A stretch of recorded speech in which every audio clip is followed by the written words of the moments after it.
ancient city called Kanchipuram, which is 75 kilometers from Chennai, and selecting one temple among the scores of temples there. We've chosen a Shiva temple called the Ekamranatha temple. Go a little further south to Arunachaleshwara temple in Tiruvannamalai, and then we are going to the Nataraja temple in Chidambaram, going down south to Srirangam, and then we will do Mannargudi and then come back to Thiruvarur.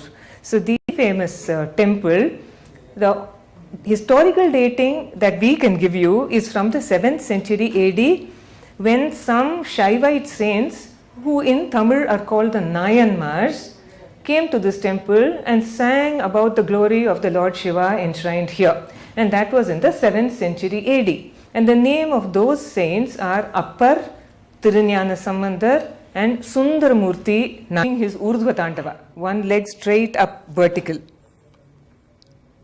And this is the Bhairava form, Kala Bhairava form of Shiva, when he is always accompanied by a dog. Each of these sculptures that I am showing you is at least 500 to 600 years old. Designs on them.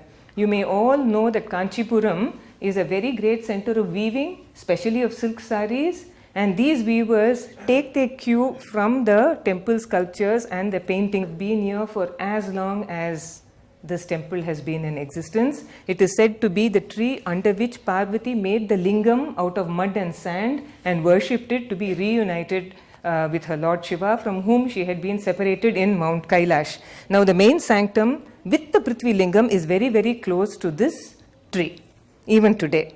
So this is a tree which is said to bear 4 different kinds of fruit, corresponding to the 4 Vedas, it is said. And here are the granite wonders that this temple consists of.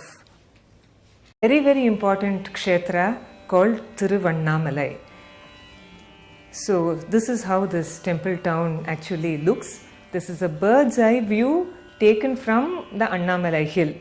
The name of the presiding deity is Arunachaleshwara or Annamalayar, and the name of the town is after the deity Thiru Annamalai. Chambal, Parvati over here.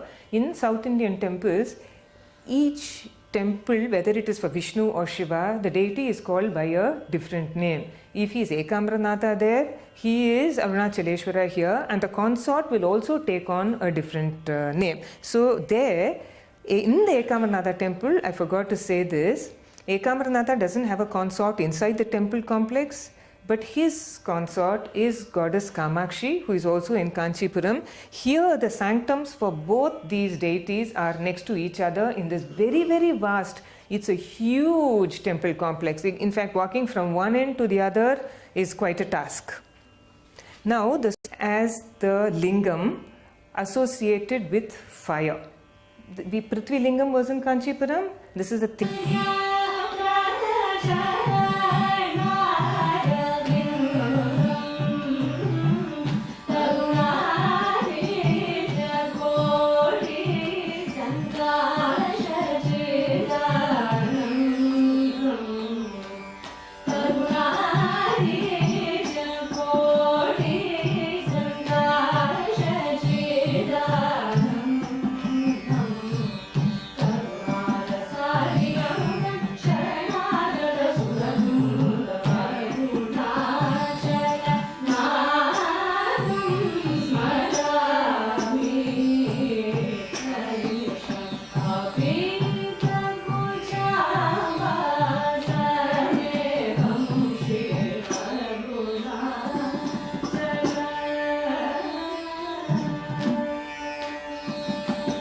Of Lord Nataraja, the cosmic dancer, and this is how it looks.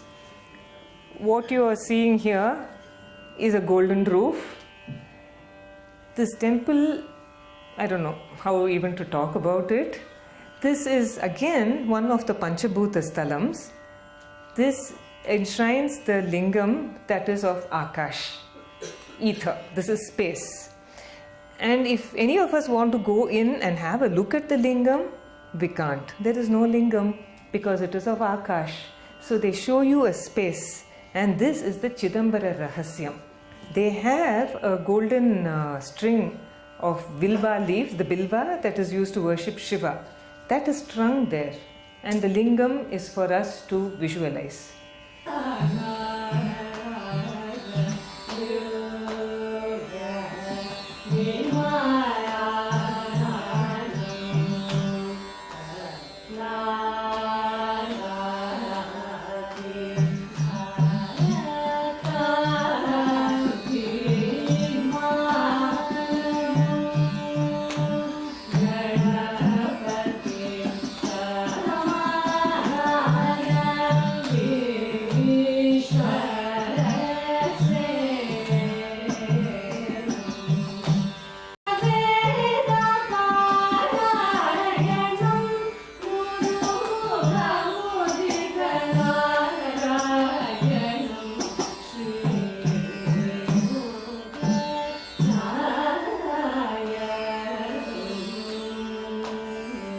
Rajagopala Swami.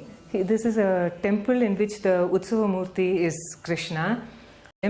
Dakshina Dvaraka. This is the Dwaraka of the south, the home of Sri Krishna.